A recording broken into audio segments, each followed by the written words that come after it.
नमस्कार।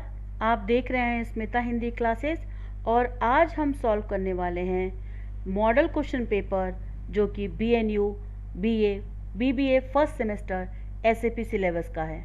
आइए देखते हैं। तो सबसे पहले मैं आपको बता दूं कि आपको 20 मार्क्स का इंटरनल मार्क्स मिला होगा और 80 मार्क्स आपको लिखने हैं और टोटल टाइमिंग होगा आपको लिखने के लिए 3 घंटे 3 आवर्स। फर्स्ट मेन होगा 10 मार्क्स का 10 क्वेश्चन ईच 1 मार्क्स के लिए और इसमें कोई ऑप्शन नहीं होगा, आपको 10 का 10 करना है। यहाँ पर मैंने कुछ एग्जाम्पल दिया है विथ आंसर, तो आप इसे अच्छी तरह से देख सकते हैं। सेकेंड मेन में आपको संदर्भ व्याख्या आता है जिसमें कि क्वेश्चन पेपर में 3 क्वेश्चन होगा और ऑप्शन रहेगा, आपको कोई 2 चुन के लिखना होगा और ये 14 मार्क्स का होगा, यानी कि एक व्याख्या 7 मार्क्स का होगा।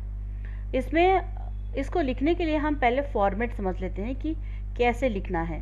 आपका डिग्री का फर्स्ट सेमेस्टर है, शायद आपने इस तरह से नहीं लिखा होगा, लेकिन डिग्री में कैसा फॉर्मेट चलता है हम आइए समझते हैं। फर्स्ट स्टेप लिखेंगे हम संकेत। संकेत में होता है कि जो आपका व्याख्या का क्वेश्चन है ना, उसका फर्स्ट वर्ड और लास्ट वर्ड और बीच में डैश लिखते हैं। जैसे कि फर्स्ट देखिए, उसे जीवित रखना, ये उसे जीवित, ये हो गया फर्स्ट, और होता ये हो गया लास्ट वर्ड। तो ये लिखने के बाद बीच में हम डैश डाल देंगे तो संकेत कंप्लीट हो गया। दूसरा स्टेप है प्रसंग। प्रसंग में हमेशा आपके टेक्स्ट बुक का नाम लिखना है, आपके पाठ का नाम जिससे ये लिया गया है और उसके लेखक या लेखिका हैं तो उसका नाम। तो सेकेंड स्टेप भी आपका पूरा हो जाता है। थर्ड स्टेप है संदर्भ। संदर्भ में हमेशा कि वाक्य को किसने कहा, कब कहा, क्यों कहा, ऐसा आधा से एक लाइन का में आपको लिखना होगा, तो संदर्भ भी पूरा हो जाता है। फिर आता है व्याख्या। इसमें उपयुक्त जो क्वेश्चन है उसको आपको समझाना होगा, इसका अर्थ इस चैप्टर में कैसे दिया हुआ है, और इसके लिए आप आगे पीछे का घटनाओं का भी उल्लेख करके समझा सकते हैं, डिटेल कर सकते हैं। तो व्याख्या हो गया। और फिर आता है लास्ट स्टेप विशेषता। विशेषता है कि मतलब आपको इसे क्या सीख मिलता है या क्या संदेश दिया गया है, या फिर जो लेखक है वो क्या संदेश देना चाहता है। इसके बाद आपका व्याख्या जो है वो पूरा हो जाता है। थर्ड मेन को समझते हैं। थर्ड मेन बहुत इंपॉर्टेंट है, ज़्यादा वेटेज वाला है। ये आपको 3 क्वेश्चन रहेंगे क्वेश्चन पेपर में और कोई 2 चुन के लिखना होगा और एक क्वेश्चन के लिए आपको मिलते हैं 15 मार्क्स, यानी कि 2 के लिए 30 मार्क्स। इसको तो छोड़ने के लिए सोचना भी नहीं है आपको।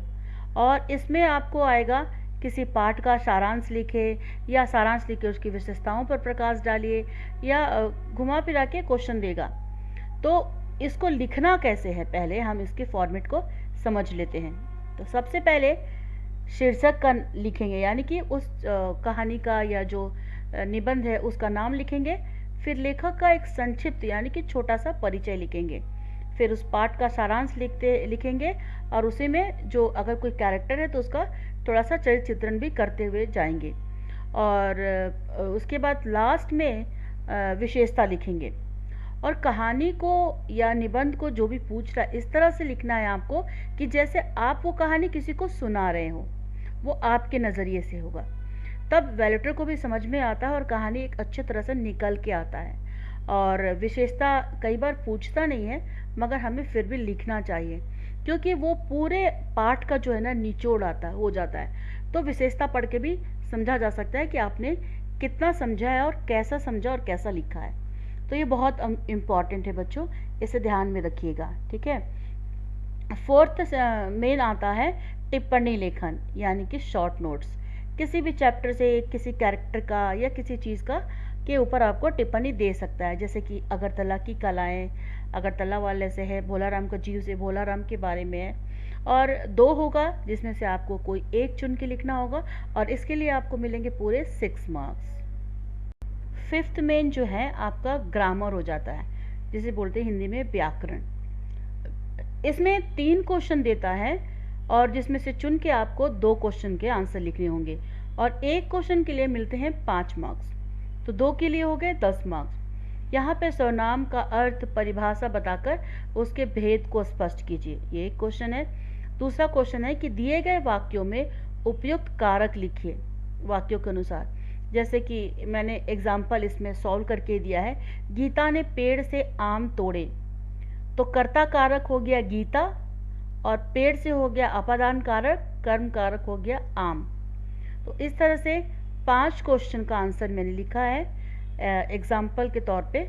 आप इसे अच्छी तरह समझ लीजिए, पढ़ लीजिए। इसी तरह का कुछ भी आ सकता है और इसे सॉल्व करने के लिए आपको सबसे पहले कारक को समझना होगा कि कारक किसे कहते हैं, कारक के 8 भेद कौन कौन से हैं, वो सब याद करना होगा, तभी जाके आपको ये समझ में आएगा। इसका ही तीसरा मेन क्वेश्चन हो जाएगा कि दिए गए वाक्यों को शुद्ध कीजिए। शुद्ध यानी कि करेक्ट लिखा नहीं रहेगा, रॉन्ग लिखा रहेगा, आप उसको ग्रामेटिकल करेक्ट करके लिखना है। मैंने यहाँ पे 5 क्वेश्चन देके 5 को भी करेक्ट करके लिखा है। जैसे कि भारत में अनेकों राज्य हैं। अब मैंने उसका आंसर लिखा है भारत में अनेक राज्य हैं। ठीक है, अनेक मतलब ही बहुत हो गया, बहुत सारे, एक से ज़्यादा, तो अनेक को लिखने की ज़रूरत नहीं है। कल मैंने नया पुस्तक खरीदा, कल मैंने नई पुस्तक खरीदी, मुझे तुम्हारी बातें सुनना पड़ा, मुझे तुम्हारी बातें सुननी पड़ी। इस समय 4 बजा है, इसमें 4 बजे हैं। जाता वह बाजार है, वह बाजार जाता है। इस तरह से करेक्ट कर देंगे।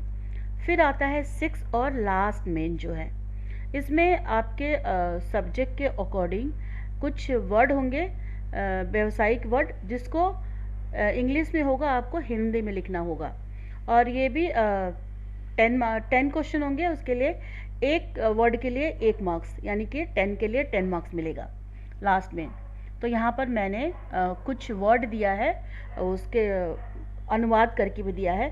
आप अच्छी तरह से देख लीजिए, पढ़ लीजिए, याद कर लीजिए, शायद को क्वेश्चन पेपर में पूछ भी सकता है। इसी तरह के कोई और वर्ड भी हो सकते हैं। तो इसी तरह से मैं उम्मीद करती हूँ कि ये वीडियो आपको एग्ज़ाम लिखने में, समझने में हेल्प मिलेगा।